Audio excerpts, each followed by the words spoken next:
Timu ya Bon Concert yakora rekodi aha murundo gwayo gwa kabiri erikwetaba mu mpaka za Fiasa bwanyuma y'okusinga ya Alliance SS na Gor Marusha omuzaano gw'ahameru gwa group egyo ekasi obonero mushanju ekarabaho kuza omu ruzaano rwa semi-finals. Omuzaani Lois Kamgisha nuwe yateeba Gor ya Bon Concert emwe nyamunegere obu arikusimura omupiira kuruga omu free kick nikwe Bon Concert kurabaho n'obubonero mushanju enyuma ya Amos College nayo eyarabaho n'obubonero mushanju. Konka omupiira gw'aboojo Amos College na Kyadondo SS zarugamu omu quarter finals bwanyuma y'okusingwa za Tanzania kandi Kitende yonka niyo yabeeriyo neerwana amashiija kusigaramu. Omu ndiijo mizaano Standard High School Zana yasingura Silver omu beach soccer bwanyuma y'okusinga eya Tebon High School ya Tanzania 3-1 kandi omu bishiki eyorekyeriire kusinga Gold. Omu badminton Kiburu SS yasingura Gold bwanyuma y'okusinga eya Seroma omu finals kandi Mbogo High nayo yasingura Gold omu byabishiki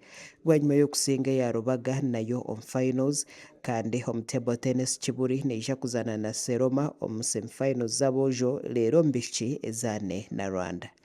Omu netball Kitende yarabaho kuzaana na Hamdan Zombere za Uganda omu finals kandi omu volleyball Namugongo na Bukedde ya Compressive zarabaho zebembire group omu boojo kandi Bukedde y'abishiki yarabaho eri eya kabiri omu za semi-finals.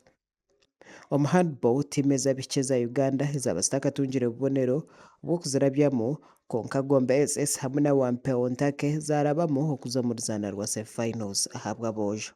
Omu basketball tiimu za Uganda ezirimu Kitende, Amoso, Kyabakadde na St. Noah nazo zarabaho kuza mu semi-finals kanyenkyakare kare n'eizooba ry'okuhuumura. Standard High School Zana tukiza Tanzania na timu zibiri ey'aboojo na n'ey'abishiki beach soccer.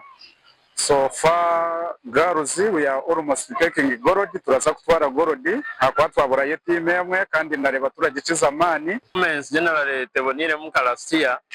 So far myesho ena ituzanire turuzingira hebiri twabona okugwa decisive ubundi twagusinga kandi nabwo benore ansinyiro mu points nyingi twenda tuhikusya abiri na batsinga ongabire tagrang basinga range pa.